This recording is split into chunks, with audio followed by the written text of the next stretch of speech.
علیکم ورحمۃ اللہ وبرکاتہ۔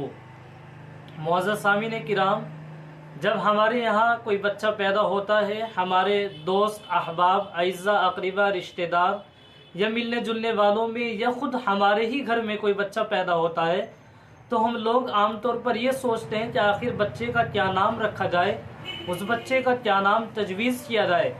اور زیادہ تر لوگ ایسے ہوتے ہیں جو اپنے بچے کا نام رکھتے وقت دو چیزوں کو مد نظر رکھتے ہیں کہ ایک تو بچے کا نام اچھا ہونا چاہیے، دوسرے اس بچے کے نام کے معنی اچھے ہونے چاہیے، برے معنی نہ ہو اس سے۔ تو لہٰذا میں آپ کے سامنے دو نام ایسے لے کر کے آیا ہوں جو بڑے پیارے اور اچھے نام ہیں، نام بھی اچھے ہیں اور ان کے معنی بھی بہت ہی اچھے ہیں۔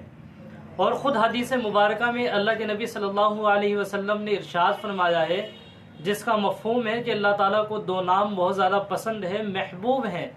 ان میں سے ایک نام آتا ہے عبداللہ اور دوسرا نام آتا ہے عبد الرحمن۔ عبداللہ کے معنی آتے ہیں اللہ کا بندہ، اور عبد الرحمن کے معنی آتے ہیں رحمان کا بندہ۔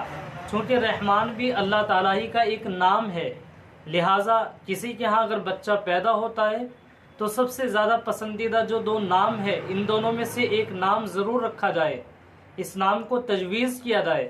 اور اسی کے ساتھ ساتھ آپ حضرات کو یہ بھی بتا دینا مناسب سمجھتا ہوں کہ جو نام ایسے ہوتے ہیں جن میں اللہ تعالیٰ کا نام آتا ہے، جیسے عبد الرحمن، رحمان اللہ تعالیٰ کا نام ہے، تو ہمیں چاہیے کہ ہم گھر میں یا اپنے رشتہ داروں میں، ملنے جلنے والوں میں یہ تلقین کریں، ان کو یہ بتائیں کہ ان کے ساتھ عبد یا محمد ضرور لگا کر کے پکارا کریں۔ جیسے کسی کا نام ہے رحمان رکھا ہے تو اس کو عبد الرحمن کہہ کر کے پکاریں۔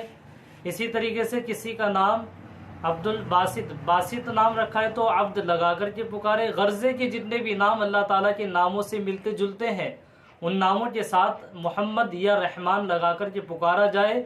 اگر معلوم ہوتے ہوئے بھی اس طریقے سے نہیں پکارا جائے گا تو یہ کبیرہ گناہ ہوگا، اور کبیرہ گناہ یہ کبیرہ گناہ ہے، اور اس چیز سے ہمیں عام طور پہ اور لوگوں کو بھی بتانا چاہیے اور ان کو اطلاع کر دینا چاہیے کہ جب بھی ان کو پکارا جائے تو اس نام سے پکارے ان کو۔ السلام علیکم ورحمۃ اللہ وبرکاتہ۔